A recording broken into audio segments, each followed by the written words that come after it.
Hola, buenas tardes. Buenas tardes a todos. Hola. ¿Qué tal? Buenas tardes. Bueno, pues vamos a empezar. Hoy tenemos una observación online, la siguiente, que nos suelen brindar Jaime Fernández y Javier Ibáñez. Hoy, por circunstancias logísticas, Javier no nos puede acompañar, así que Jaime estará principalmente a los mandos con la ayuda de Eduardo y de un servidor en el equipo. Hoy es observación de la Luna y de algo más, porque se han alineado los astros, nunca mejor dicho, y nos van a dar una sorpresa Júpiter y Saturno que vamos a poder echar un vistazo a la conjunción. Con lo cual, pues yo diría que vamos a empezar cuanto antes de que se pierda esa oportunidad. Y Jaime, si te parece bien, pues una vez más, muchísimas gracias por tu esfuerzo y tu tiempo para brindarnos estas magníficas observaciones, que llaman varias, y todo tuyo. Muchas gracias. Adelante. No se te oye. Mira. Estás en silencio, Jaime. Jaime, ¿estás en silencio? Vale. Ahora. Efectivamente, entre nube y nube, bueno, pues hoy podemos ver la conjunción de Júpiter con Saturno. Fijaros, se ve un poquito regular, está muy baja y se está viendo entre las nubes, pero bueno, algo se ve. Hoy no es el mejor día, estamos a un día de la máxima la máxima aproximación. Más esta foto. y bueno, no hemos querido perder la oportunidad de enseñároslo, ¿no? Además estamos muy cerquita del equinoccio, ¿verdad, Eduardo? Del solsticio. Perdón, del solsticio. Del solsticio. Sí, buenas tardes a todos. Oye, antes de seguir adelante, por favor, los que estéis conectados, poner en silencio vuestro micrófono, todos, para que no haya sonidos de interferencia. Si alguien tiene que hacer una pregunta, no hay ningún problema, pero el resto del tiempo quitar el sonido, incluso la cámara, y así tenemos la cámara también mejor, sí. Más ancho de banda para el telescopio. Eso es. Bueno, pues sí, efectivamente. Hoy es un día muy especial, Jaime, porque por esta conjunción que hay, que bueno, lo vemos en todas las noticias, y realmente la conjunción, bueno, pues no es más que una casualidad astronómica, y es que nos hemos puesto casi en línea la Tierra, Júpiter y Saturno, simplemente. Y están, al estar en línea, cada uno en su órbita, cada uno dando la vuelta alrededor del Sol, pero daros cuenta que la Tierra está a 150 millones del Sol, Júpiter está a más de 800 millones de kilómetros nuestros y Saturno al doble, a más de 1.600 millones de kilómetros. Y en cambio estamos todos más o menos en línea, con lo cual visualmente los vemos muy cerquita, pero entre ellos hay más de 800 millones de kilómetros de distancia entre Júpiter y Saturno. Por desgracia, a muy poquita distancia tenemos también otra cosa, que son nubes. Bastante más cerca, y si os fijáis ahora mismo, Saturno ni siquiera se ve. Sí, Saturno ha desaparecido. Ha desaparecido. No hay forma de conseguir que se vea ni siquiera saturando. Ahí está, este es Saturno. Ahí está, sí, ahí está. Por favor, os recuerdo que desconectéis las cámaras de si podéis, de vuestros ordenadores y dispositivos, para que haya más ancho de banda para el telescopio. Bueno, pues, qué bien se ve ahora. Madre mía, qué bien se ve. Ahora, porque se ha ido la nube. Incluso sus satélites, si os fijáis, se ven sus satélites. Ahí están. Mirad, ahí están los satélites. Estos son los de Júpiter. Esos son los 4 principales de Júpiter. Listo. Ahí están. Ahí los veis. Esto ya no da más de sí. Esto es ruido. Claro, para que salgan los satélites tienes que forzar mucho la imagen y entonces quemamos Júpiter. Y en Saturno pues vemos los discos. Otra cosa que tenéis que tener en cuenta, y es que esos discos que ahora los vemos tan bonitos, así inclinados, la posición de Saturno respecto a la Tierra cambia con los años. Y este año es uno de los mejores años en el futuro. A partir de ahora empezarán a estar cada vez más planos, hasta que haya un año que no los veamos en absoluto, porque están completamente de frente a nosotros. Y luego volveremos a verlos, pero hacia arriba. Seguirán girando el eje de Saturno. Pues esto es una coincidencia astronómica, simplemente. Que están, como os decía, cada uno gira en su órbita alrededor del Sol, que tardan muchos más años que la Tierra. La Tierra tarda un año terrestre, como es natural, y en cambio Saturno y Júpiter tardan muchos años en dar la vuelta alrededor del Sol. Pero estas conjunciones suceden de vez en cuando y las vemos muy cerquita visualmente, pero es solo un efecto visual. Ellos están a más de 800 millones de kilómetros de distancia. Fíjate que hace un momento se apreciaban los 4 satélites galileanos, estos dos aquí que se ven. Ahora se lo tapa la nube. Hay que esperar un poquito. Mira, se ve 1, 2, 3 y el cuarto está por aquí. Pero no lo veo ahora mismo. Ahí está. Ahí está. Casi no se ve. Sí. Ahora no se ven. Es lo que tiene jugar con las nubes. Y la atmósfera. Es que se nos han acabado las pilas del quitador de nubes de Jaime. Va con plutonio y se ha agotado. En Saturno también podemos ver, si lo que pasa que es demasiado, con las nubes es completamente imposible, pero con los telescopios aficionados se pueden ver algunos de sus satélites. Habitualmente se ve Titán, que es el más grande, pero a veces se ve también Encélado. Nada, ahora no se ve nada. No hay posibilidad de verlo. No. Con las nubes es muy difícil que podamos... Y bueno, con la cámara, si estuviera despejado, sí que sería fácil, pero claro, es que hay nubes entre medias. Bueno, pues Esto esto de que es... se vean los... Perdón. Dime, Enrique, Eduardo, perdón, dime. No, iba a decir que esto de que se vean los dos planetas tan juntos dentro del mismo campo visual del telescopio es lo que es verdaderamente raro este año. Es decir, las conjunciones de los planetas cada vez que se cruzan o que se alinean porque a lo largo de sus recorridos, de sus órbitas, pues no son tan en línea como este año. Es lo raro, que están tan cerca. Están a 6 minutos, creo, visualmente. Bueno, mañana estarán a 6 minutos Mañana, sí. de distancia. Uh-huh. Pues es lo que es excepcional y lo que sucede es, por lo que he leído por ahí, y lo que todos habremos oído en las noticias, desde el año 1600 y pico no se acercaban tanto. Incluso el anterior vez fue en 1200, el año 1200 y también el antes de Cristo, que había quien decía que si esta conjunción podía haber sido la estrella de Belén, por estar tan juntos y verse muy brillantes. Y la verdad es que es muy difícil, porque como veis, Saturno realmente aporta muy poquito brillo al conjunto de Júpiter y Saturno. El que brilla realmente es Júpiter. ¿Por qué? Pues como os decía al principio, porque Júpiter está a 800 millones de kilómetros nuestros y Saturno está el doble, está a 1.600 millones de kilómetros. Y pensar que la luz que vemos nos llega con tan poca intensidad porque es la luz del Sol reflejada. Es decir, la luz del Sol ha ido hasta Júpiter 900 millones de kilómetros y luego ha vuelto otra vez para nosotros 800 millones de kilómetros. Y en el caso de Saturno, pues el doble. O sea, ha ido del Sol a Saturno 1.700 millones de kilómetros y luego ha vuelto para acá otros 1.600. En fin, es poco probable que la estrella de Belén, si fuera lo que fuese, si no fue un cometa, como piensan que fue el cometa Halley, si no fue un cometa, es poco probable que fuera la conjunción de Júpiter y Saturno, porque Saturno aporta muy poquito brillo al conjunto de los dos planetas en conjunción. Mira, ahora sí que se ven los cuatro satélites, 1, 2, 3 y 4. Este es el que cuesta más. Es algo que merece la pena ver porque es curioso y se da pocas veces esta circunstancia.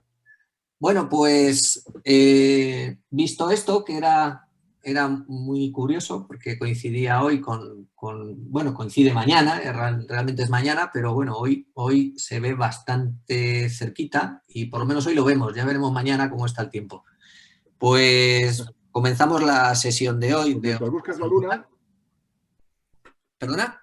Mientras buscas la luna, si te parece, voy a comentar el otro acontecimiento astronómico que habrá mañana, mientras tú buscas la luna con el telescopio. Eso es. Bueno, antes vamos a ver la foto, nos va a mostrar Roberto la foto de lo que vamos a ver hoy, ¿vale?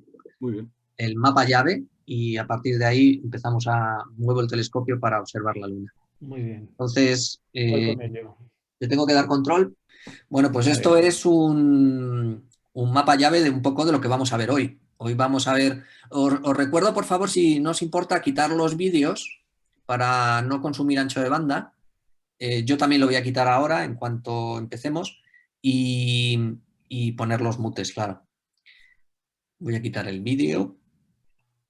Bueno, pues vamos a empezar por la zona de Hércules y Atlas, que está arriba a la derecha, bueno, arriba del todo.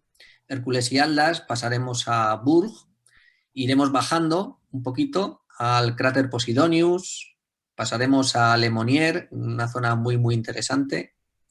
Pasaremos por Taurus-Littrow, que es zona de aterrizaje del Apolo 17.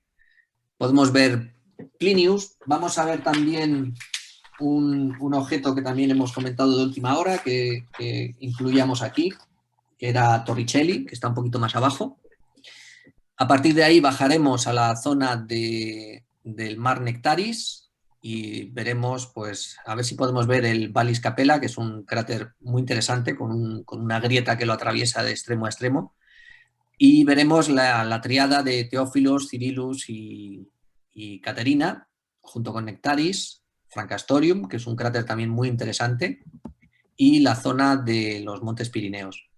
Y terminaremos viendo la parte de Rupes Altai. Entonces, ¿qué tipos de objetos vamos a ver hoy? Pues vamos a ver lo habitual. Vamos a ver cráteres, vamos a ver mares, que son las zonas oscuras, que en realidad también son cuencas de impacto, son también provocadas por impactos. Lo que pasa es que comparativamente es infinitamente más grande, ¿no?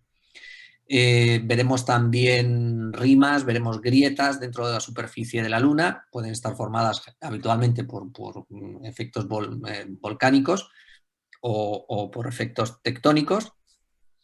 Y terminaremos, bueno, pues Rupes Altair, que es en realidad es uno de los múltiples bordes que tiene la cuenca Nectaris, la cuenca de impacto Nectaris, que no sé si eran hasta 7.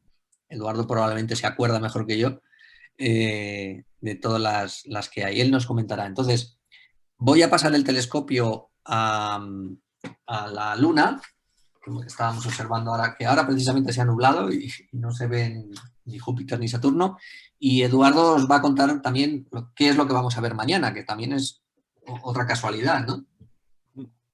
Sí, Jaime, es otra casualidad. Bueno, esta sucede todos los años, esta casualidad, pero no es más que suceda mañana, pues es coincidencia con esta observación.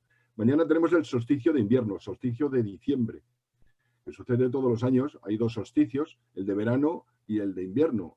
Uno que se da sobre el 21 de junio y este que se da sobre el 21 de diciembre. El solsticio es lo siguiente. Vamos a ver, la Tierra, como sabéis, gira alrededor del Sol. Su plano, el plano de giro de la Tierra, es decir, la Tierra en su movimiento de rotación, su eje de giro no es perpendicular al plano sobre el que gira alrededor del Sol.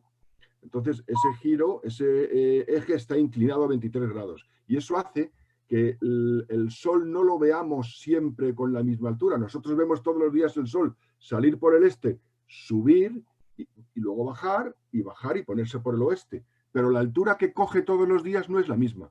Esa altura depende del momento del año en el que estemos. Entonces, esa altura en invierno cada vez es menor, cada vez es menor, cada vez es menor, de tal manera que en invierno siempre va por debajo del ecuador celeste. ¿Qué es el ecuador celeste? El ecuador celeste es la proyección del ecuador de la Tierra. Es decir, proyectamos el ecuador de la Tierra sobre la bóveda celeste y eso nos da una línea que es el ecuador celeste.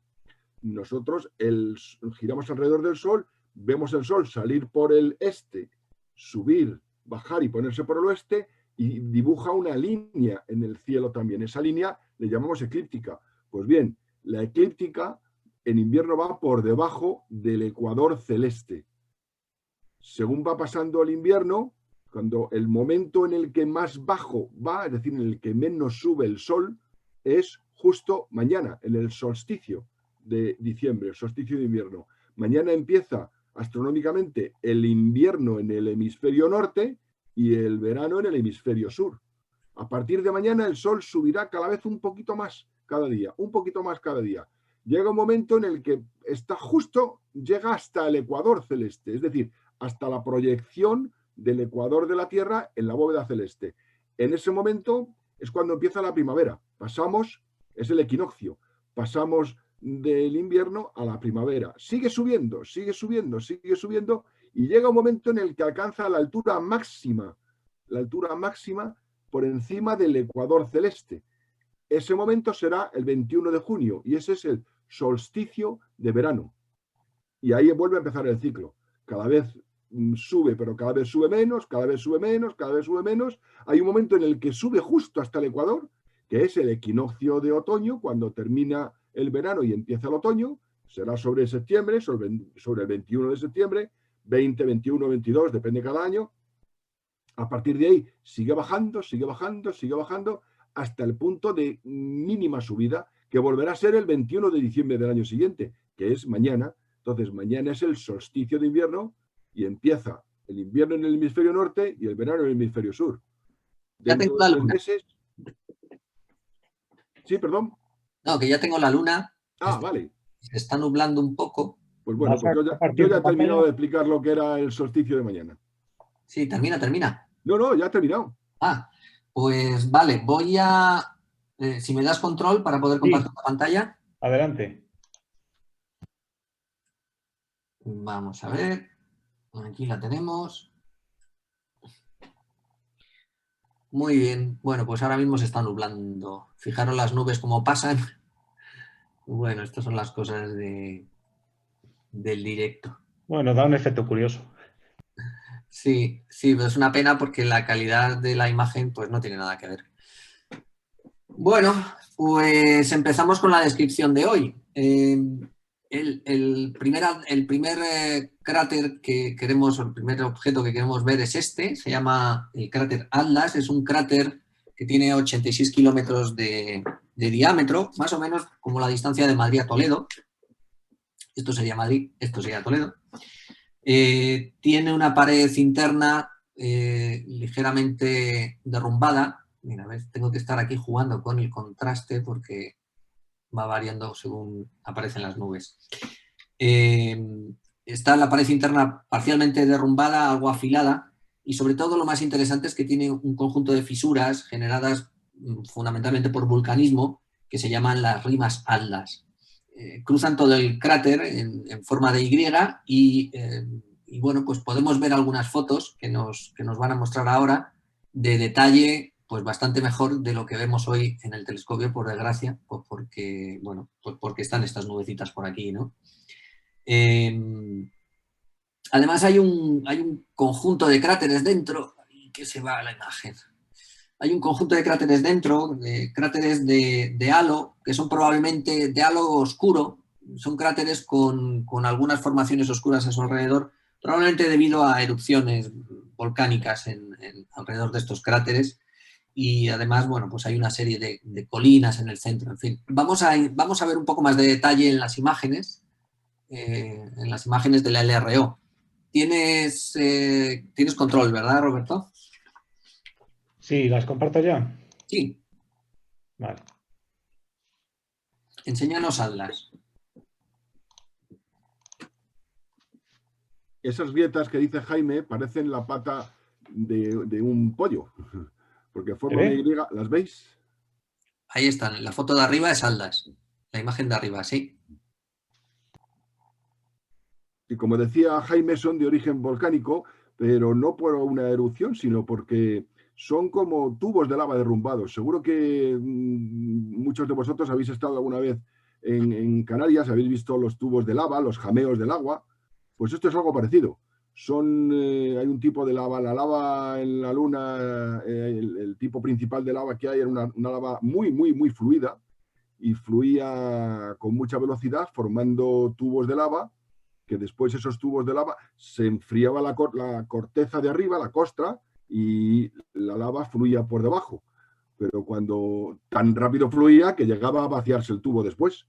Y cuando esos tubos quedaban, después había caía otro impacto formando otro cráter cerca y había movimientos sísmicos que hacían que boom, se derrumbaran los techos de esos tubos. Y eso es lo que vemos ahora, los tubos derrumbados. Ese tipo de grietas sinuosas que hay en la Luna, porque hay otro tipo de grietas que son rectas, que no son sinuosas y se han formado de otra manera. Pero las que son sinuosas así, con curvitas y tal, pues son de origen volcánico por eso, porque son tubos de lava derrumbados, vacíos y derrumbados. ¿Tenemos alguna foto más de detalle de Atlas? Sí, aquí se ve una imagen un poquito más cenital, efectivamente en forma de Y o de V. Ahí se ve muy bien lo que llaman las rimas Atlas, que son precisamente esos tubos volcánicos. Al lado tenemos Hércules. Si quieres, volvemos otra vez al telescopio. Me tienes que dar control. Vamos a ver. Ahí lo vemos. Bueno, ahora parece que se han apartado un poquito las nubes. El cráter que tenemos al lado de Atlas, que es este otro cráter, que es Hércules. Este tiene un diámetro de unos 69 kilómetros aproximadamente y unas paredes de unos 5 kilómetros de altura aproximadamente, ¿no? Este cráter se ha visto inundado además por lava posteriormente a su creación. Y además tiene unas zonas de bajo brillo, de bajo albedo, ¿no? También podría ser, bueno, por piroclastos o elementos, cenizas volcánicas en definitiva, ¿no? El pico central prácticamente no se aprecia, está enterrado bajo la lava y solamente deja una colinita muy pequeñita en el centro. Pero lo más significativo son estos cráteres que tiene dentro, que ya ahora se me están ocultando otra vez. Ay, las nubes. Los dos cráteres que tiene dentro, que tienen no tienen nombre propio, pero toman el nombre de Hércules. Hércules G y Hércules E. Vamos a ver una fotito más de detalle de esta zona. Vamos allá. Hay una cosa curiosa. Sí, Eduardo, dime. No, iba a decir, hay una cosa, porque como supongo que algunos de los que estáis conectados tenéis vuestro, me consta, porque estoy viendo los conectados, que algunos tenéis vuestro telescopio, entonces cuando estáis observando cráteres, vais a encontraros, como en el caso de Hércules, mirad, veis que el suelo es plano, como ha dicho Jaime, que las paredes interiores están aterrazadas porque ha habido derrumbamientos. Pues os quiero comentar dos cosas sobre eso, sobre los derrumbamientos, que los derrumbamientos no se producen en el mismo momento del impacto. Se pueden producir algunos levemente en el momento del impacto, en la última fase de la formación del cráter, pero lo habitual es que esos derrumbamientos se formen después por las vibraciones producidas por otros impactos, como por ejemplo los de Hércules G o Hércules E, que han producido vibraciones sísmicas y se han producido los derrumbes. Y otra cosa curiosa es sobre el suelo, que como veis es un suelo plano. En este caso, como muy bien ha dicho Jaime, es un suelo plano porque se ha inundado de lava. Pero hay otros casos en los que no se ha inundado de lava. El suelo es plano porque la colisión ha sido una colisión de muy alta energía. El meteorito que venía a hipervelocidad. Hipervelocidad es superior a la velocidad del sonido en el medio en el que impacta, es decir, en este caso en el suelo de la Luna, que os diré que es equivalente más o menos a la velocidad del sonido en el hormigón armado. Pues bien, cuando el meteorito que impacta trae muchísima energía, produce que se funda el suelo. Y entonces el suelo también queda plano. ¿Cómo distinguir si el suelo es plano porque se ha inundado el cráter o el suelo es plano porque se ha fundido en el impacto? Pues si tiene o no tiene pico interior, pico central. Si tiene pico central, es que no se ha inundado, o al menos no completamente. Y entonces ese suelo plano se ha originado porque se ha fundido el suelo donde ha impactado el meteorito. No sé si me explico. Y si vemos que el suelo es plano y no hay ningún atisbo de los montes, de los montículos centrales que suelen tener los cráteres más jóvenes, pues eso es indicativo de que realmente se ha inundado de lava, tanto que ha tapado el montículo central, porque si no, todos tendrían un montículo central. Entonces, cuando está plano, es que ha habido...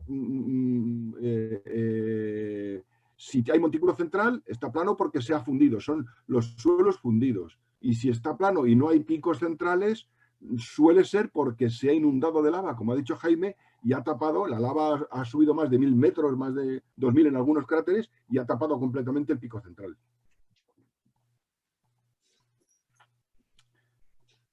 Muy bien. Mira, vamos a pasar al siguiente cráter.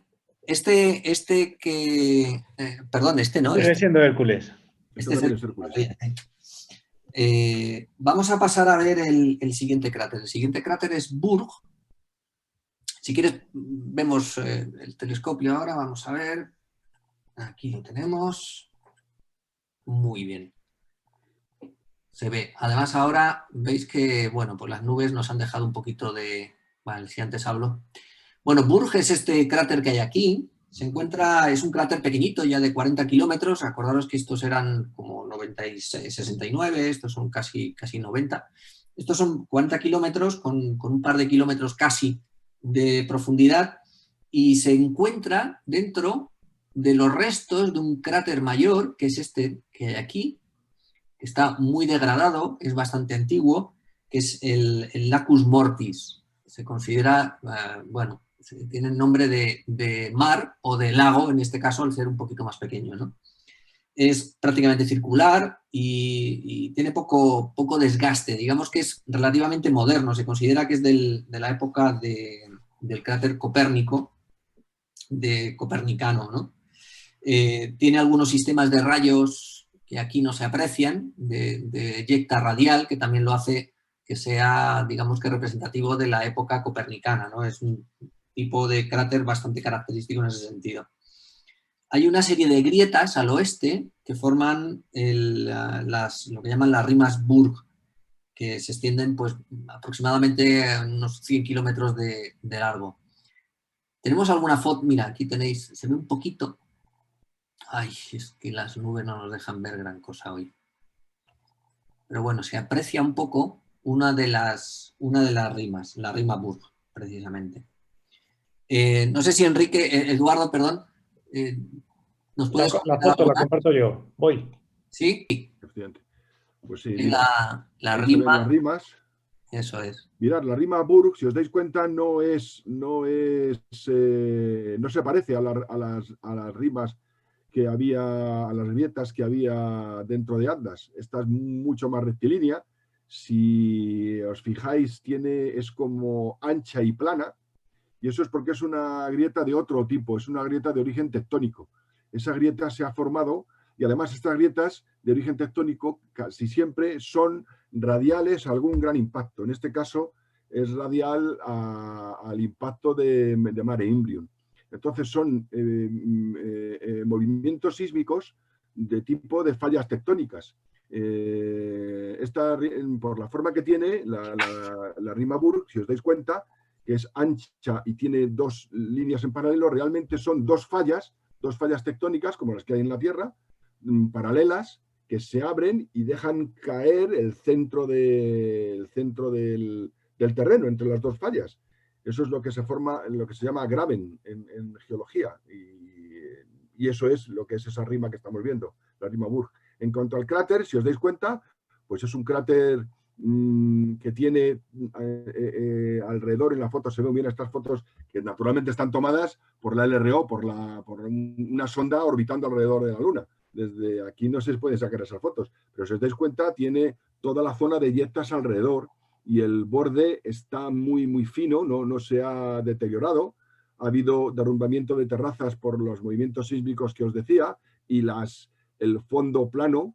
Si os dais cuenta que el fondo es plano, lo que os decía un momentito, pero en cambio están los montículos, con lo cual claramente ese fondo plano no es inundación de lava, sino es el suelo fundido, los terrenos fundidos en los que impactó el meteorito. Y por lo demás, pues todas estas características es lo que hacen que se le englobe dentro del grupo de los cráteres más jóvenes de la Luna, que son los del periodo copernicano, que se supone que han sido pues de los últimos 1000 o 1100 millones de años de existencia de la Luna.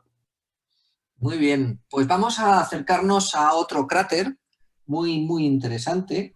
Este ya está en el Mar de la Serenidad. Cojo el control del telescopio de nuevo. Muy bien. Estábamos aquí, estábamos viendo Burg. Hemos visto Atlas, Hércules y ahora Burg. Vámonos un poquito hacia el sur. Vamos a ver. Este es el Mar de la Serenidad, toda esta zona, y aquí nos encontramos con un cráter muy interesante, que es el cráter Posidonius. Esperaos un momentito. Vale. Sí, Posidonius es un cráter del tipo de suelo fracturado. Hoy Sí, vamos a ver varios. es muy fracturado el fondo.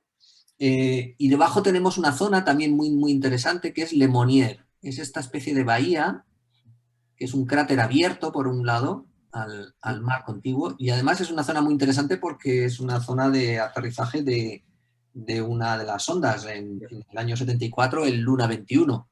Enrique, seguro que nos puedes contar algún detalle sobre él. Bueno, pues mirar esos dos cráteres, tanto Posidonius, que es el que está arriba, que también se le llama la joya de la Luna, porque si os fijáis parece como un anillo, porque tiene un pequeño cráter en su norte, exactamente. Eso sería el diamante del anillo, para que nos entendamos. Y tanto Posidonius como el de abajo, que es Le Monnier, los dos son cráteres de suelo fracturado, pero son dos tipos distintos de cráter de suelo fracturado.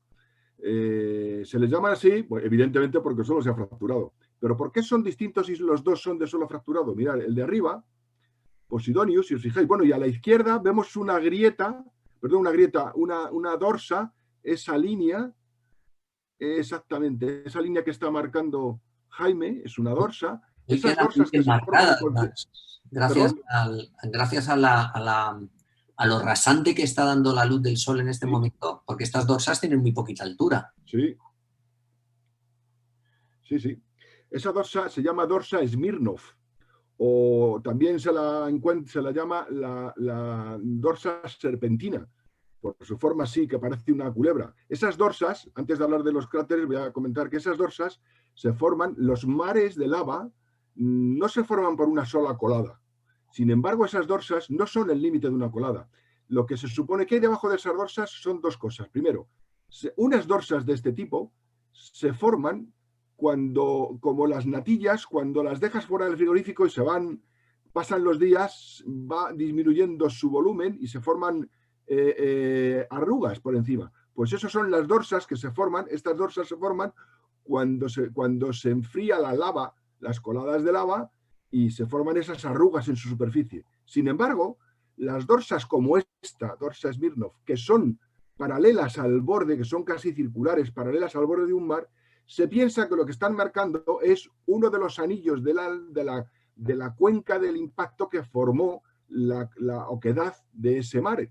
Porque los mares no se forman primero por el impacto de un enorme meteorito que forma un socavón enorme con varios anillos y después, mucho después, cientos de millones de años después, aparecen las coladas de lava.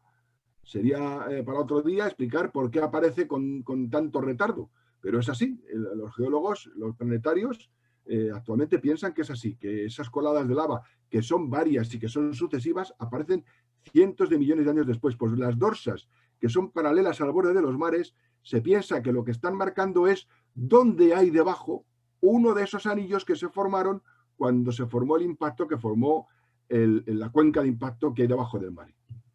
Y ahora volvemos a hablar de los dos cráteres. Sí, fíjate. He contado todo eso para explicar... Qué bien se aprecia ahora su estructura interna. ¿Podemos poner una foto mientras nos comentas algo de Posidonius, Eduardo? Sí, la comparto. Sí. Pues todo esto que he contado también de cómo se forman y de los mares era para explicar cómo se forman los cráteres. Mirad, en el caso de Posidonius, ahí tenemos a Posidonius. Y marcada muy bien también la dorsa Smirnov. Mira, se ve también aquí se ve muy bien. Bueno, pues esa dorsa se forma, mirad, si os fijáis, en este caso, ¿cómo se forman los cráteres de suelo fracturado? Vienen las coladas de lava. En este caso, la colada de lava inunda Posidonius. Cuando inunda Posidonius, después la colada de lava, la lava ha ascendido del interior, del manto de la Luna. Y son de unos materiales mucho más densos que la superficie. Cuando está fluida, es que están calientes, su volumen es grande, ha disminuido su densidad y por eso han ascendido. Pero cuando se enfrían, se encogen y vuelven a su densidad normal. Pesan mucho más de lo que pesaría la corteza. ¿Qué hacen? Hunden el suelo. Al hundir el suelo provocan dos cosas. Provocan que el suelo de los propios cráteres se hunda y al hundirse se rompe, se fracciona. Eso es lo que vemos en Posidonius, que si os dais cuenta, se ha desprendido incluso parte del borde, parte del... no me sale la palabra, perdonadme, pero bueno, lo estáis viendo, el borde se ha desprendido y vemos cómo hay como una montaña, una cordillera o una montaña alargada y completamente paralela al borde. Eso es lo que ha sucedido. Aquí en Posidonius la lava ha entrado por el lado este. Si os fijáis, hay una zona rota justo en el borde, en la zona noroeste, es decir, arriba y a la izquierda del cráter. Pero luego, posteriormente, ha habido un nuevo afloramiento de lava y casualmente ha sido en Posidonius. Ha sido en la zona norte, justo pegandito a esos dos cráteres que vemos en el borde arriba a la derecha, en la zona noreste. De ahí ha salido lava, una nueva colada de lava que ha ido llenando más el cráter y ha ido desplazando, ha roto la ladera y la ha ido desplazando hacia el centro. Así es como se ha formado, o así es como piensan los geólogos planetarios que se ha formado esa formación de Posidonius. En cambio, abajo vemos a Le Monnier, ese cráter que está como abierto, el cráter donde se posó el Luna 21 que llevaba el robot, el Lunokhod 2, de los rusos en el año 74. Pues bien, como ha explicado Jaime, ese otro tipo de cráter, Le Monnier, ese otro tipo también es un cráter de suelo fracturado, pero se ha formado de otra manera. Mirad, todo eso que he contado para Posidonius sucedió en una de las primeras coladas del Mare Serenitatis, que cuando se enfrió hizo que se cediera el terreno. Al ceder el terreno cedió el terreno de la ladera oeste de Le Monnier y bajó su nivel. Cuando hubo una nueva colada, Le Monnier no tenía unas paredes tan altas como las de Posidonius, de tal manera que cuando hubo una nueva colada, pasó por encima de la pared oeste. Y por eso lo vemos, esto ha sucedido en varios sitios, en varios cráteres que hay en la Luna. Posidonius es uno de ellos, Fracastorius es otro que veremos dentro de un poquito, o al final de la noche, de esta observación. Y eso es lo que ha sucedido, eso es lo que vemos.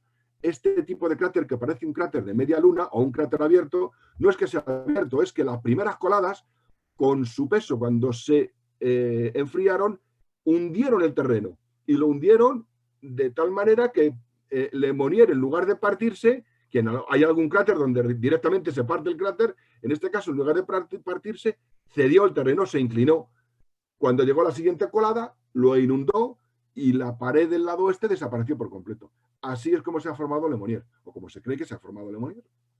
Podríamos pasar a verlo al telescopio, pero ahora mismo se ha nublado, así es que podemos continuar viendo.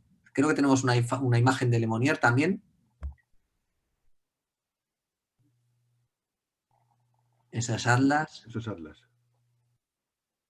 Sí, esto es Posidonius. Ah, Posidonius, perdón. Sí, esta Fracastorius. Esto es Le Monnier.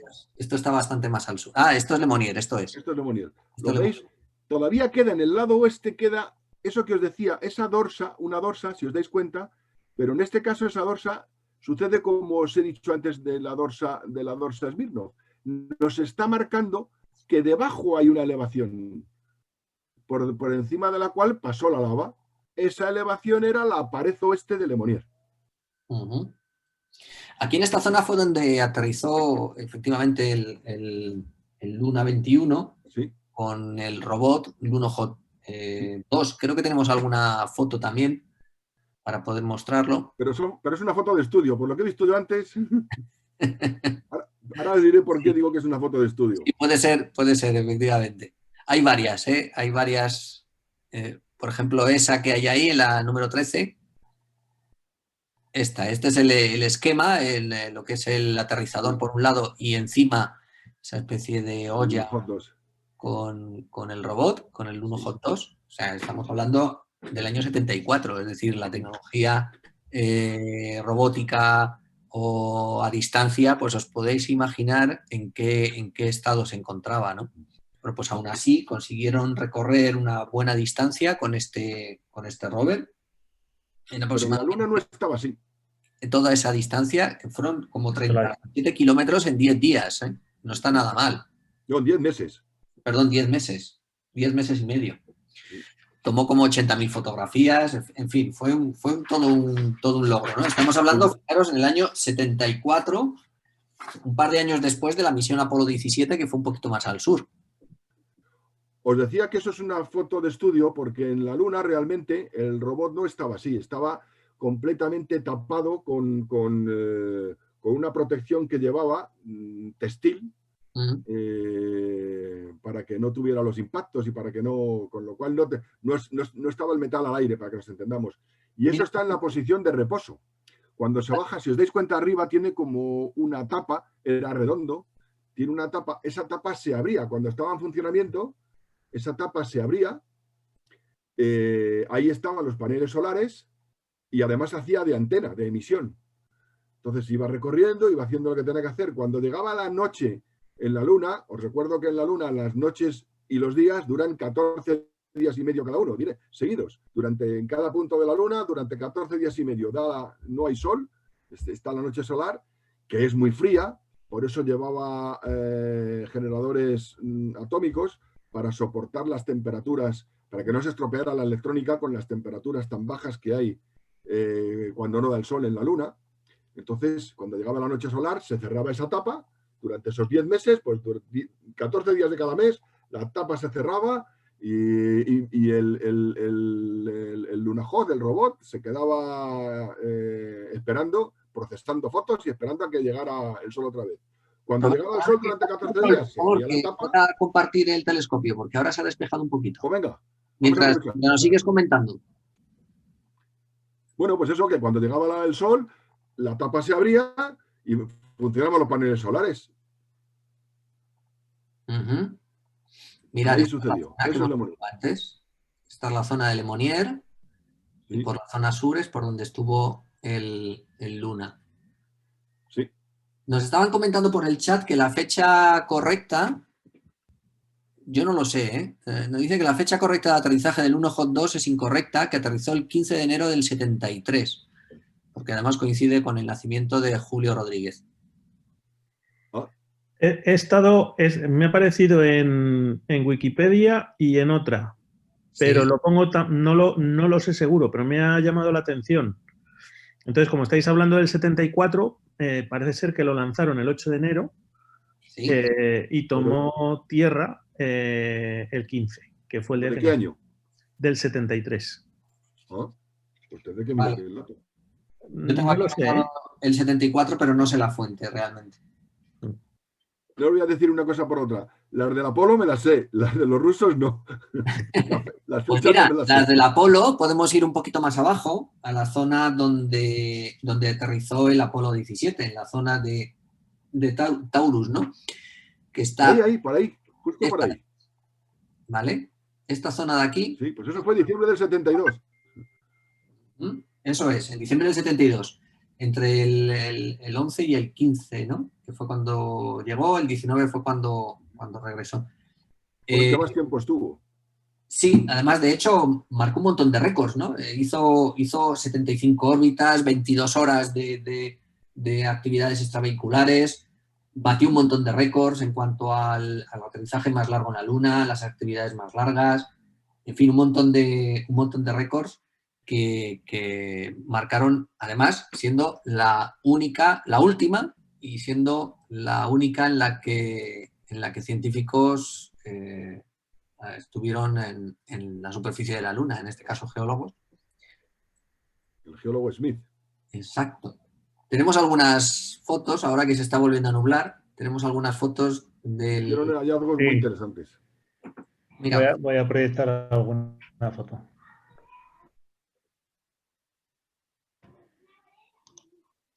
Pues justo ahí. Esto es el Luna 21 que ha aterrizado. Vale. El Lunokhod está sacada desde el Lunokhod 2. ¿Veis? Si veis, tiene rampas para bajar. Los Lunas llevaban rampas por los dos lados. Por si quedaba en algún sitio que no podía bajar por un lado, pues bajaba por el otro. Y este es el lugar de aterrizaje del Apolo 17. Ahí estamos. Fijaros que la imagen está al revés de como la estamos viendo en el telescopio. Posidones está ahí abajo, Le Monnier, y arriba Apolo 17 en la zona de Taurus-Littrow. Eso es porque esta foto, lo digo para los que no tienen telescopio, está tomada con un telescopio de un tipo que se llama Newton, que sale todo al revés, lo de arriba abajo, el norte abajo y el este a la izquierda. En cualquier caso, bueno, no hemos querido darle la vuelta porque en las letras, claro, el texto. No, en la Luna da igual. Pero está justo al revés de esto. Tenemos más fotos de la misión. Esto es un detalle del módulo de descenso que queda en la Luna, lógicamente, porque el módulo luego se separa y solamente esto simplemente sirve como base de lanzamiento para el módulo lunar. Y esto es una de las rocas más grandes que fue estudiada ahí por el Apolo 17, impresionante el tamaño. También se utilizó rover en esta misión, un vehículo eléctrico. Y bueno, pues una foto más del rover. Hay un vídeo, tengo aquí un vídeo que podríamos compartir. Un segundito, que lo busco. Esto es. Es un vídeo de la zona de aterrizaje del Apolo 17. Si me dejas control, eso es, perfecto. Lo cojo. Aquí está. Un segundo.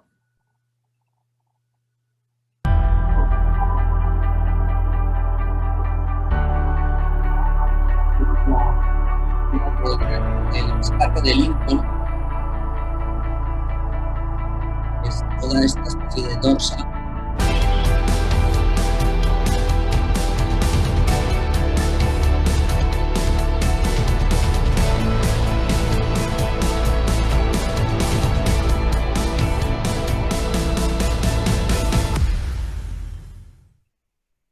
Es una zona muy detallada de la zona del aterrizaje del Apolo 17.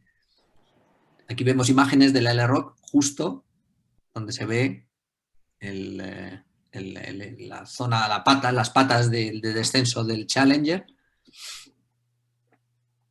Ahí, por aquí tiene que estar la bandera. Muy cerquita tiene que estar el rover. Estas son las huellas del rover. Aquí hay un montón de los ASLEP, de los instrumentos de ensayo que se dejaron en la Luna.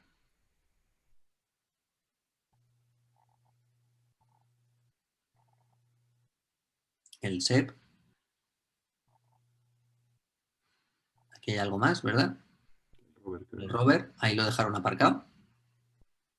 Lo dejaron lejos para que retransmitiera el despegue de la nave. Y todas las huellas que fueron dejando las rodadas del rover, ¿no? Los de la bueno, desde aquí podemos intentar visualizar, a ver en el telescopio cómo está ahora. Bueno, un poco nublado, pero a rato se puede dejar. Voy a darme contra el mismo. Iba a comentar que en el Apolo 17 trajeron muchas muestras importantes, hicieron, claro, al ir el geólogo, hicieron muchos descubrimientos importantes, pero el más importante de todos es que encontraron una cosa y se pusieron muy contentos y cantaron y todo. Hay un vídeo, yo tengo por ahí un vídeo de los dos astronautas cantando ahí en la Luna, del Apolo 17, y es porque encontraron tierra de color naranja. ¿Y eso qué significaba? La tierra de color naranja era un tipo de cristal que luego se analizó en la Tierra, pero era claramente de origen volcánico. ¿Y por qué era importante eso?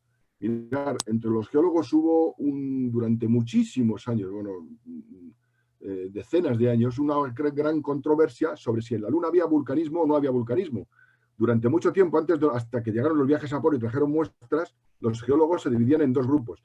Los que pensaban que los cráteres eran de origen volcánico y los que pensaban que los cráteres eran, como son, originados por impactos de meteoritos.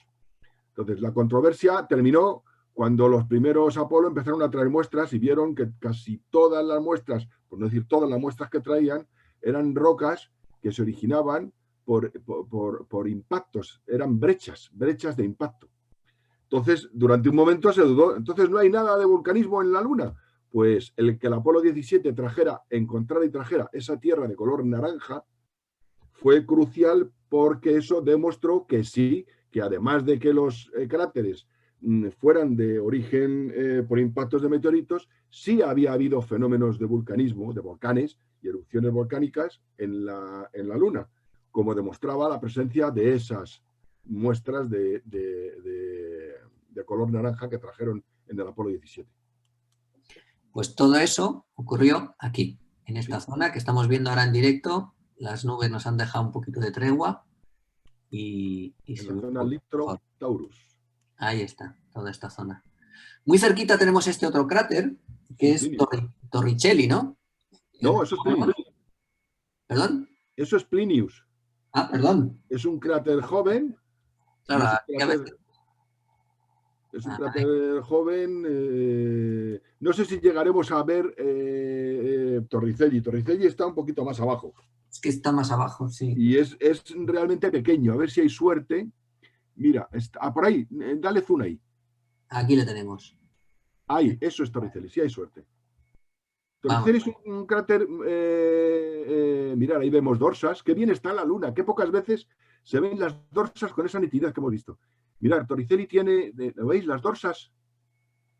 Antes se pensaba que eran coladas de lava, hasta que los geólogos estuvieron analizando, viendo montones de muestras y de fotografías, y llegaron a la conclusión de que eso, lo que os contaba antes, de que actualmente se piensa que son las que son paralelas a los bordes de los mares, marcan dónde hay un anillo debajo, y las que no son paralelas a los bordes de los mares se piensan que son arrugas formadas por el enfriamiento de la lava. Y también hay otra cosa que se forman pero eso para otro día, son muy pequeñas, hay otro tipo, no se ven con el telescopio, así que ¿para qué lo vamos a nombrar? Unas que se forman por acción también de la gravedad de la Tierra sobre la lava cuando hay movimientos sísmicos. Mirad, Torricelli es ese cráter que es pequeño, no es muy grande, y lo especial que tiene es su forma. Si os dais cuenta, si pudiéramos hacer un poquito más de zoom, no sé. No, hasta aquí llegamos. Vale, pues hasta aquí llegamos. Pero si os dais cuenta, ya intuís que tiene una forma alargada, forma de pera, o una pera tumbada hacia la izquierda. Pues eso es porque tiene dos impactos juntos, pero dos impactos al mismo tiempo. Con lo cual, pues es una cosa muy curiosa. No hay una causa completamente definida, pero se piensa que pudo ser un impacto, el meteorito que caía en ese momento se fragmentó y en lugar de separarse mucho, fue muy cerca de la superficie. No dio tiempo a que se separara lo suficiente para formar una cadena de cráteres, como hay en otros sitios, por ejemplo, la cadena Abúlfeda, que es una cadena de pequeños cráteres, todos en línea, que se piensa que se formaron. Sí, está justo por ahí, al oeste, en la zona oscura, no llega a verse, pero por ahí anda, la cadena Abúlfeda. Entonces, eso se fragmenta el meteorito, se separan y según van cayendo, caen separados por nada, por décimas de segundo, pero a la velocidad que van es suficiente para que cada cráter esté separado del siguiente. En este caso no. En este caso, si es que fue así, que no aseguran que fuera así, pero si es porque los dos impactos se formaron por una fragmentación del meteorito, debió ser ya muy cerca de la superficie, tanto que cayeron prácticamente bum, bum, a la vez y formaron esa forma así alargada. Un poquito más abajo vemos otras estructuras. Bueno, luego vamos a ver esta triada, que es de los más importantes. Vemos esta estructura que es un cráter, curiosamente atravesado por una grieta. Esto aquí... Capela. ¿Perdón? Capela, ¿no es Capela eso? Sí, esto es. Aquí tampoco se ponen de acuerdo las digamos, hipótesis sobre su formación, pero todo apunta a que en realidad no es una grieta, sino una cadena de impactos, como pudo haber formado Torricelli, una cadena de impactos lineal, de manera que, si os fijáis, tiene como abultamientos, no es una línea completamente recta. Y entonces esto está formado por distintos cráteres, en fotos de detalle se ve mucho mejor, y claro, alguna impacta en los propios bordes del cráter. Vaya, se nos apaga. Está quedando sin pilas la luna. Bueno, a medida que se nubla, pues se pierde un poco de calidad, claro, tengo que ir ampliando esto, aumentando la ganancia de la cámara. Bien, toda esta zona de aquí es el valle, el mar Nectaris. En esta zona hay muchos cráteres interesantes que la nube se ha empeñado en que no podamos ver ahora. Tenemos una foto, si quieres la pongo, mientras se recupera. A ver, parece que se está recuperando un poco. No. Vamos a pasar a la foto. Coge el control y vemos la foto de Nectaris y un poco lo que tenemos alrededor y describimos los cráteres y las estructuras que encontraremos. Ahí lo tenemos. Ahí está. Bueno, pues en la parte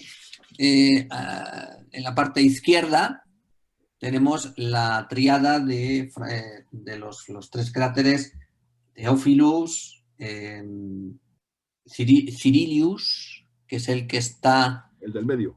El del medio, sí, lo que pasa es que estoy moviendo el ratón, pero no lo veis, claro. Ahí está. Ese es Cyrillus. Cyrillus. Y el que tenemos debajo... Catarina. Catarina. Ahí le tenemos, ¿vale?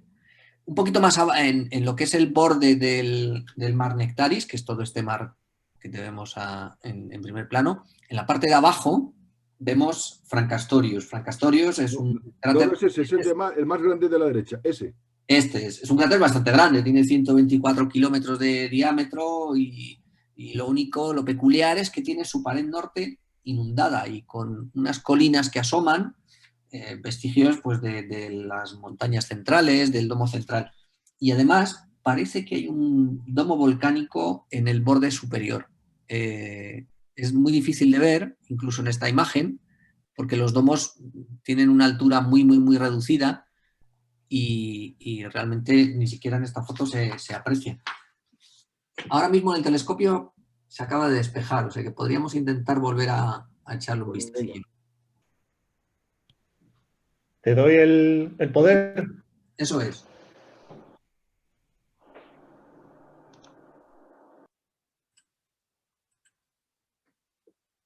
Aquí lo tenemos. Ahí. ¿Vale? Ahí vemos Fracastorius, vemos la triada Teófilos, Cirilus, Catarina, muy bien. Estos de aquí. Y un poquito más abajo de ellos tres, de la triada, vemos una cosa que es Rupert Recta, que es ese acantilado, que al principio se pensaba que era un acantilado, que realmente es uno de los anillos del mar Nectaris. Rupes Altai. Sí, se llama Rupes Altai, que empieza en un cráter también muy, muy conocido para los aficionados al Observador de la Luna, eso que es Piccolomini. Esto es. Estamos hablando de una estructura que lo llaman la muralla de la Luna, de tan impresionante como es. Hoy no se aprecia en exceso. Es muy larga, es de 400, 500 kilómetros de longitud. Y bueno, pues fijaros que llega desde Catarina hasta Piccolomini, ¿no? Mucho más arriba todavía. Si os fijáis, puede parecer que es un acantilado, que es un farallón tremendo, y sin embargo tenéis que tener la idea de que se podría subir andando. Tiene algo menos de 45 grados de inclinación. Lo que pasa es que es muy alto y es muy, muy largo, pero no es realmente muy vertical. Correcto. También en cuanto al cráter, ¿cómo? No, solamente comentar que alrededor del mar también tenemos esta zona que son los montes Pirineos, ¿no? Los Pirineos. Sí, eso es. Cuéntanos. Bueno, pues esos montes, los montes, sí, hay dos cráteres fantasmas ahí. Ese y otro bueno, ese que se ve un poquito más y un fantasma del todo que casi no se ve, lo veremos en las fotos. Os decía que los montes en la Luna no hay procesos orogénicos, no se levantan montañas como en la Tierra, no hay tectónica de placas. Eso que nosotros vemos y que los astrónomos históricamente han llamado pues los montes Alpes, los montes Apeninos, los montes Pirineos, realmente lo que son el extremo de los anillos, parte de los anillos que aún no se ha derrumbado, de los anillos que se formaron con los grandes impactos que formaron las cuencas. Vamos a ver, en la Luna una vez se formó hace unos 4.500 millones de años. Una vez se formó y se enfrió, al principio del todo, en el sistema solar todavía quedaban planetesimales de los que formaron los planetas, pues quedaban vagando planetesimales muy grandes. Esos, cuando impactaban, formaban grandes estructuras de impacto, que son las cuencas de impacto. Estas cuencas de impacto formaban varios anillos y eran como un cráter inmenso que formaba un borde. Pues esos montes que vemos, los montes Pirineos, en el caso de aquí del Mare Nectaris, no son más que restos de aquel borde, de aquel impacto tan terrible que formó el Mare Nectaris, que dicho sea de paso es uno de los más antiguos. No el más antiguo, pero uno de los más antiguos, una de las cuencas de impacto más antiguos de la Luna. Es más antigua Serenitatis, por ejemplo. Un poco más, no mucho más. Roberto, y eso es el origen de esos montes. Si quieres, Roberto, vamos a ver algunas fotos porque ya veis cómo está el telescopio. Vale. Las nubes no nos dejan ver gran cosa, por lo menos. Bueno, ya lo habéis visto en directo y ahora vamos a explicar los detalles en las fotos. Sí, eso es. Hablar un poquito de Teófilus, de sus características. ¿Tienes control, Roberto? ¿No lo estáis viendo? No. No. Vale, voy allá. ¿Ahora? Está en ello. A ver, ya está. Fijaros, este de aquí arriba es el Theophilus. Theophilus pues tiene como 100 kilómetros de diámetro. El de arriba, este es como 100 kilómetros de diámetro y tiene 5.000 metros de profundidad, nada menos. Estamos hablando de tamaños pues más que el Mont Blanc, por ejemplo, en Europa, ¿no? Con zonas montañosas de más de 2.000 metros. Es del periodo eratostheniano, entre 3.200 y 1.100 millones de años aproximadamente.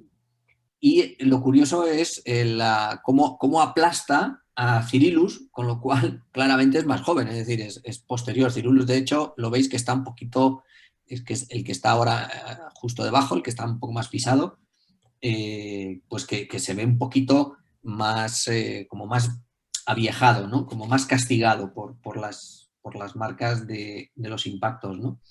Lo curioso de este cráter es que marca el comienzo de la época copernicana, que empieza a partir de 1.100 millones de años, ¿no?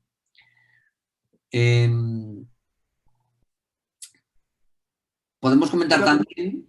Sí, Eduardo. No, iba a decir que una cosa que a lo mejor puede llamar la atención es, si estamos diciendo que los cráteres se formaron por impactos, los primero con los grandes planetesimales formaron los mayores impactos, que son las cuencas de impacto, se fueron agotando los planetesimales grandes, fueron quedando meteoritos más pequeños y fueron formando cráteres más pequeños cada vez.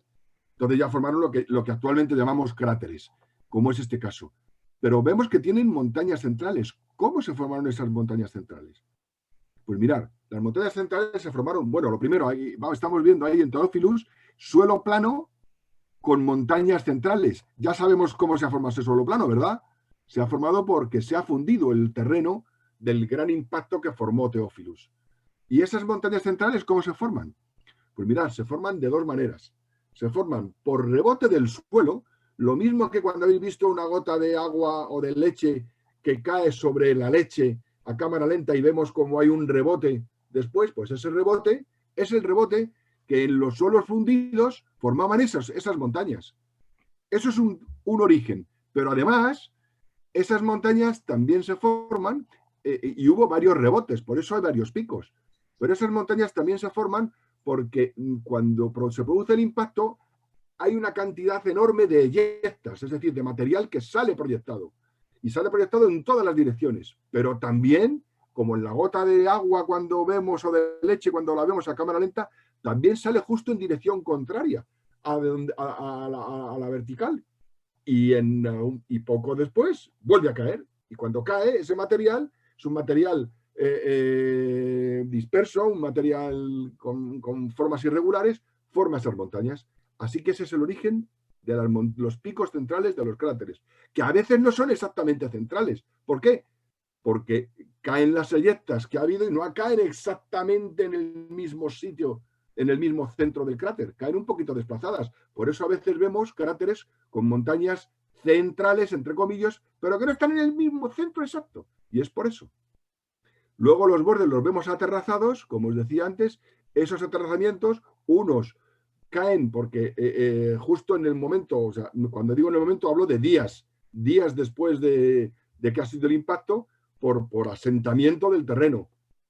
Y caen las primeras terrazas, los primeros derrumbamientos de la pared exterior circular del cráter.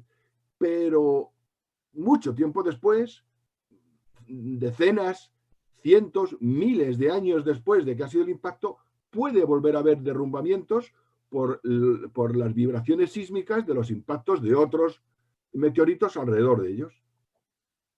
Y así vemos Teófilo y Cirilo.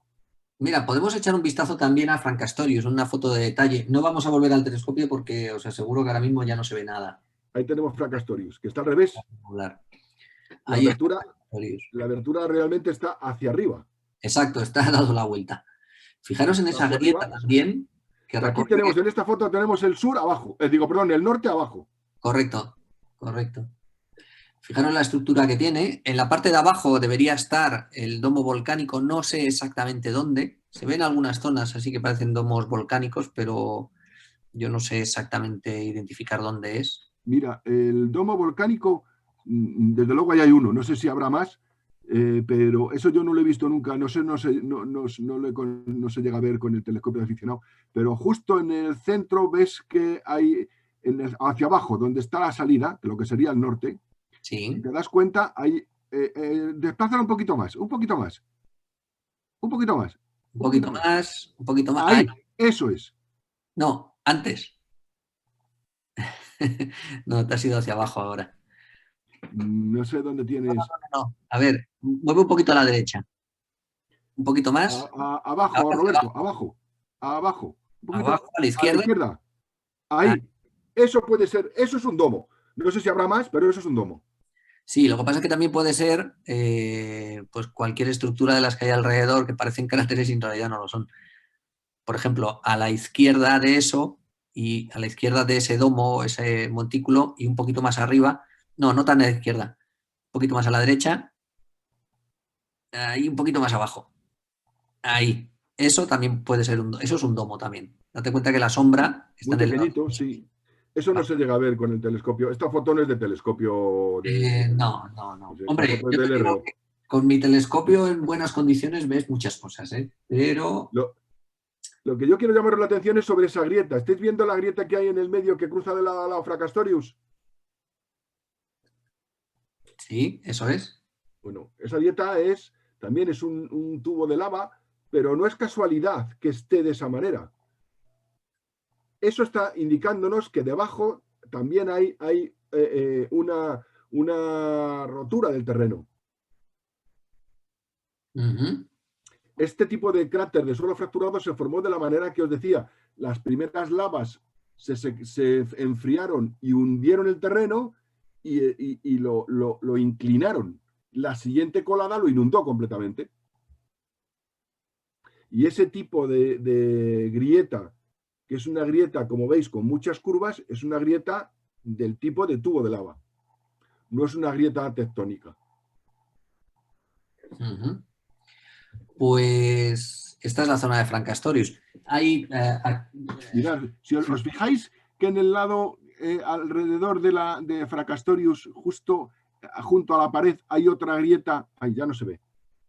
Hay otra grieta, si os fijáis en el lado derecho, que corre justo alrededor paralela al borde. ¿Lo notáis?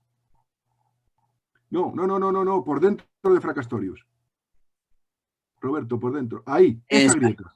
Esa es. Esa grieta. No, más abajo. En el suelo del cráter, esa grieta que corre alrededor de la pared es el tipo de grieta que se forma porque la lava interior del cráter, cuando se enfría, también se parte y se hunde. Uh-huh. Muy bien. Oye, nos quedaría por ver la zona de un poco más de detalle de la zona de Rupes-Altai. ¿Por qué no pones un momentito la foto de donde se veía en conjunto? Ahí vemos Rupes-Altai. Eso es. Que os decíamos. El cráter de abajo, que es muy curioso, Piccolomini, donde cuando amanece en Piccolomini, lo primero que se ve, porque es muy alto, es la cresta del pico central. ¿Lo veis? Está muy bien esa foto en el momento oportuno. Sí, hay otra foto de Rupes, no sé si es la siguiente. Pero lo que yo quería era volver unas fotos atrás. Ahora sí que volvemos. Mira, fijaros en esta marca de eyecta. Os podéis imaginar, esta fotografía está tomada con, bueno, se ha modificado un poco, tiene toda la pinta de que está modificado los parámetros de captura, de manera que contraste mucho más esta marca. ¿Os podéis imaginar de dónde viene? A ver, apuestas. Venga, apuestas. Bueno, esto es una de las marcas de eyecta de Tycho. Bueno, Tycho, bien dicho. Un poquito más al sur y que tienen, que recorren la superficie de la Luna durante, digamos, en distancias de miles de kilómetros. Sí, sí. Bueno, esta es atravesada, fijaros, por una de ellas. Es impresionante. Y además aquí se aprecia lo que es la muralla de la Luna, que como bien nos ha comentado Enrique, de muralla tiene poco, pero que a estas alturas, pues, o sea, desde esta distancia, pues se aprecia así, ¿no? ¿Qué nos querías comentar? Queríamos ver una foto de Nectaris en conjunto. Atrás, sí, atrás. Como ese rayo de Tycho, o de Tycho, como yo decía, pero lo decía mal, o sea, el nombre bien pronunciado es Tycho, como ha dicho Jaime. Pues pensad que llega hasta el Mare Serenitatis. En el Mare Serenitatis ahí también se ve una eyecta. Una foto más atrás, por favor. 20. Esta. Mirad, ahí vemos Teófilo, Cirilus, Catarina, abajo abierto hacia el norte Fracastorius, justo en el lado opuesto de Fracastorius, en el Mare Nectaris. ¿Veis como que hay un circulito, una cosa rara? ¿Lo puedes marcar con el puntero? ¿Con el ratón? Sigue justo en dirección contraria a Fracastorius. ¿Hola? Se me está entrecortando. ¿Qué me estás diciendo? Perdóname, Sí. es que se está entrecortando. Un poquito el ratón, por favor. Dime, se entrecorta, dime.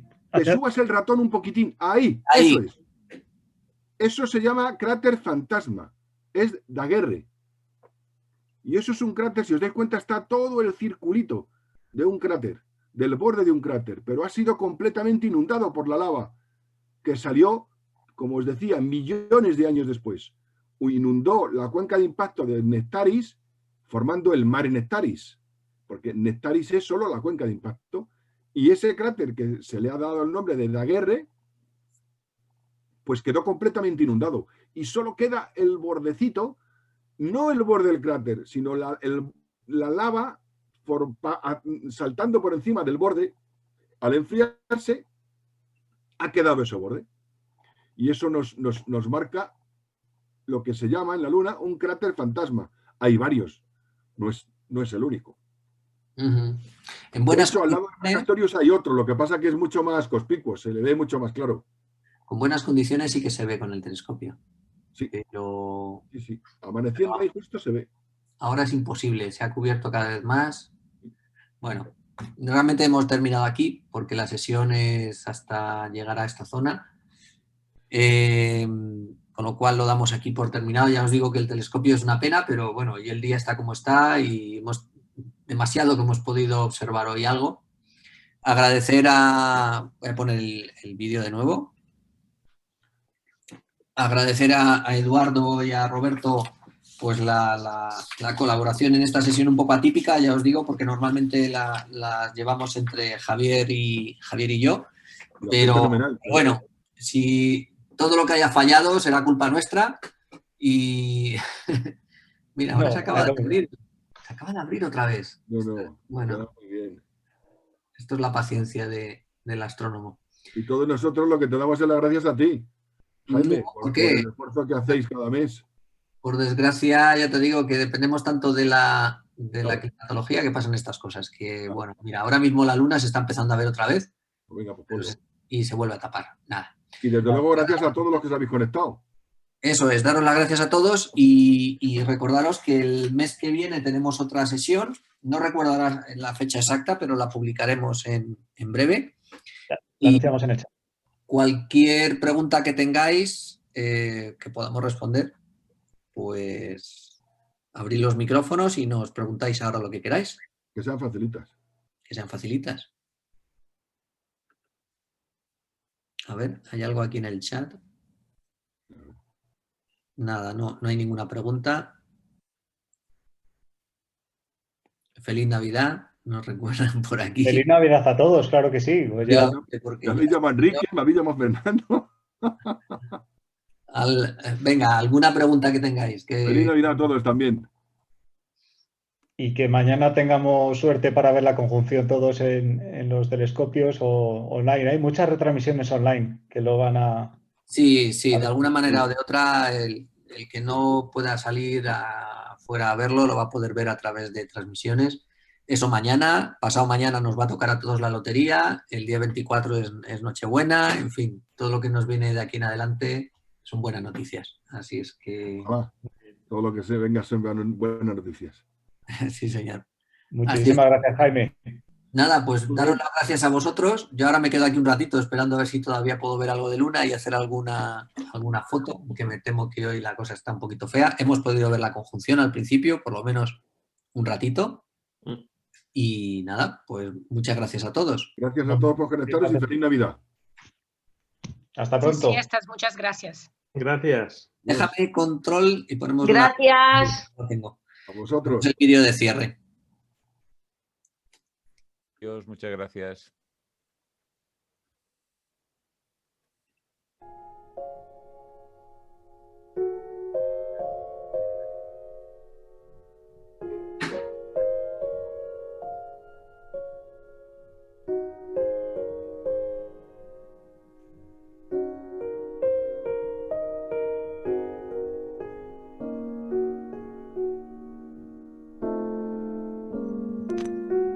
Eso es lo que acabamos de ver.